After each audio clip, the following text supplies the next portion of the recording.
What's good, YouTube? It's Zach, and today we got NFL Week 12 Power Rankings. Hope everyone's having an amazing day so far. We have a lot of movement on the leaderboard. We have a couple teams actually falling out of the top 10 and out of the honorable mention categories completely, but let's get into those honorable mentions. Starting things off with our first honorable mention, I do have the Jacksonville Jaguars. Welcome back into the Power Rankings video. They absolutely just mollywopped the Los Angeles Chargers 35-6. Yes, the Chargers do not have a thing called the offensive line, but the Jaguars rather can only play the team that they are facing. They don't make the schedule, so they just have to play who's in front of them, and they looked really good this past week, and they definitely deserve an honorable mention. My second honorable mention, even though they weren't that honorable, we do have the Baltimore Ravens squeaking out a win over the Cleveland Browns, who had Shedeur Sanders' debut. I guess he ended up going 4 for 16. Absolutely diabolical. I said this at the beginning of the season. The Browns had 5 quarterbacks, and they still need another quarterback. But Lamar Jackson just did some game managing, even though he had 0 touchdowns and 2 interceptions in this game. I had to represent someone from the AFC North.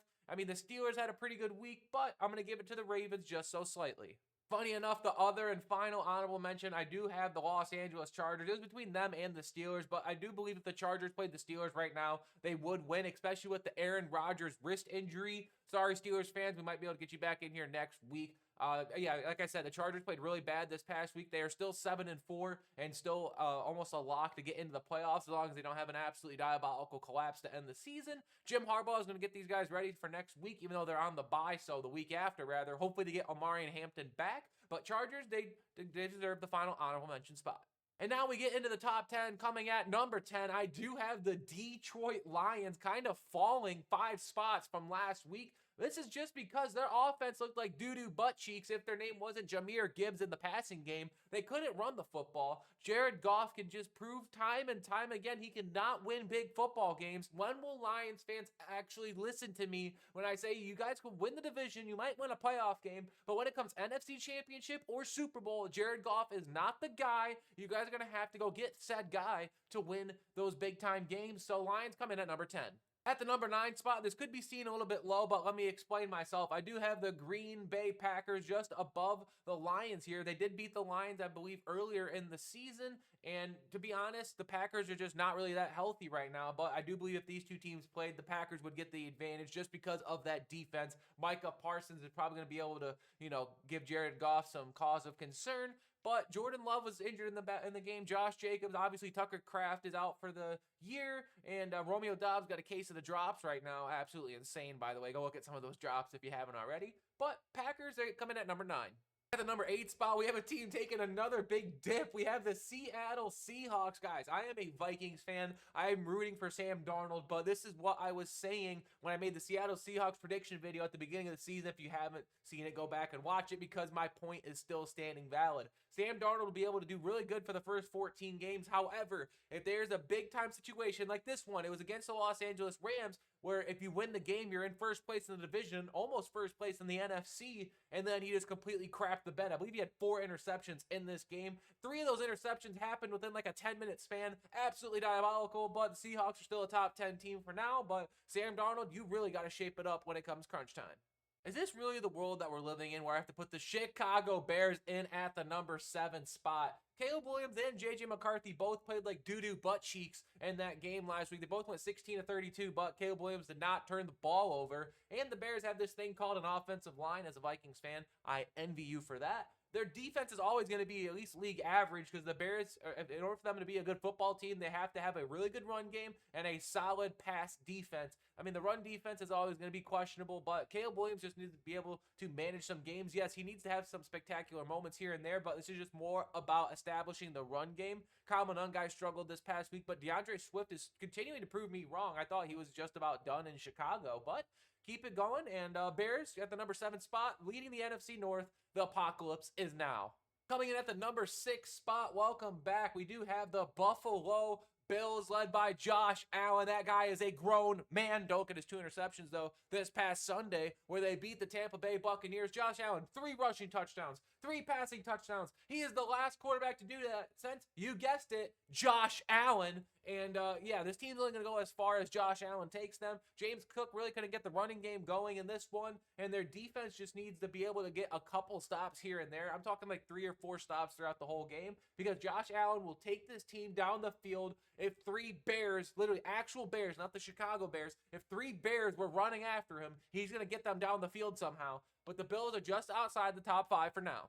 Now we enter into the top 5, coming at number 5 off the bye week. I do have the Indianapolis Colts. Same thing applies with all teams that are on the bye. You either maintain your spot or you're going to drop a couple. I believe I dropped the Colts down by 1 just because they are on the bye week. They cannot go up in any positioning. That's just how I personally think it. Jonathan Taylor, still league MVP in my eyes, and we're going to be able to see him come back this week. Hopefully you guys aren't playing him in fantasy. The heck, if you're playing a rested Jonathan Taylor, you might as well just throw in the towel. Colts come in at number 5. At the number 4 spot, I mean, I guess, we do have the Philadelphia Eagles, who I believe are the number 1 team in the NFC right now. They are literally just doing what the Chiefs did last year, winning really sloppy football games. The offense is doing just enough. I think Jalen Hurts only had 125 yards in this one. Saquon was held to under 4 yards to carry, but this defense is super scary right now. They held the Packers and Lions to a combined 16 points. That is absolutely insane, and if their defense is doing that, you might as well just give the Eagles the repeat championship. And yeah, Eagles come in at number 4, but it's not looking promising offensively. At the number 3 spot, thank you for proving me wrong. I've never been happy to be more wrong. We do have the Denver Broncos, who ended up getting a win against the Kansas City Chiefs. I mean, everyone, including Nick Wright, who ended up being Nick wrong, thought that the Chiefs are going to win that football game, including myself. I did pick the Chiefs to win, but the Broncos are just showing that they are kind of on that Eagles arc where they're relying a lot on their defense. But the Broncos put up 22 points in this one. Shout out to Marvin Mims for returning back from injury to be on the punt return and kickoff return. He's absolutely dynamic in those areas. I think he had a 60-yard return. I can't remember if it was a punt.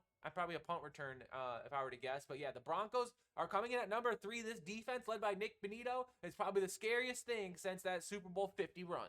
At the number 2 spot, I do have the New England Patriots. They were just on the bye week, and the team above them had a really big win. So, Patriots, yes, Drake May is still looking really good. Probably second in MVP in my eyes right now. But he could be number 1 if he leads the Patriots to the number 1 seed in the AFC. But they only dropped down 1 spot because of that bye week. And if they have a really convincing win, they're probably going back up to number 1 for Week 13 power rankings. And as I said previously, at that number 1 spot, I had to go with the Los Angeles Rams. I stuck to my word between whoever won between the Rams and the Seahawks. We're going to get that number 1 spot because they were honestly probably 2 of the 3 to 4 best teams in football entering this past week. Matthew Stafford actually proved to be human by throwing less than 3 passing touchdowns, but Kyron Williams was able to help him in that game over the Seahawks. And this defense, I was talking about their pass rush being really good. They picked off Sam Darnold 4 times. If their secondary is going to be at least above average, the Rams are probably going to be penciled in to win the Super Bowl. Shout out to Devontae Adams with the best stat line I've ever seen in my life. 1 catch, 1 yard, 1 touchdown. Absolutely love to see it. I think it was his 1,000th career reception as well. Shout out to Devontae Adams. And the Rams come in at number 1 for this week. And that's all I have for you today. If you guys enjoyed, please make sure to leave a like and subscribe if you're new. Turn on post notifications. We're on the road to 9,000 subscribers. Let me know in the comment section below if any of these teams are overrated or underrated. And if you're a Vikings fan, just type "Skolololol, we are so bad" in the chat. But not the chat, the comment section rather. And other than that, I will see you guys tomorrow for NFL Week 12 predictions with my guy, the Cringy Gamer. And yeah, I'll see you guys tomorrow. Peace.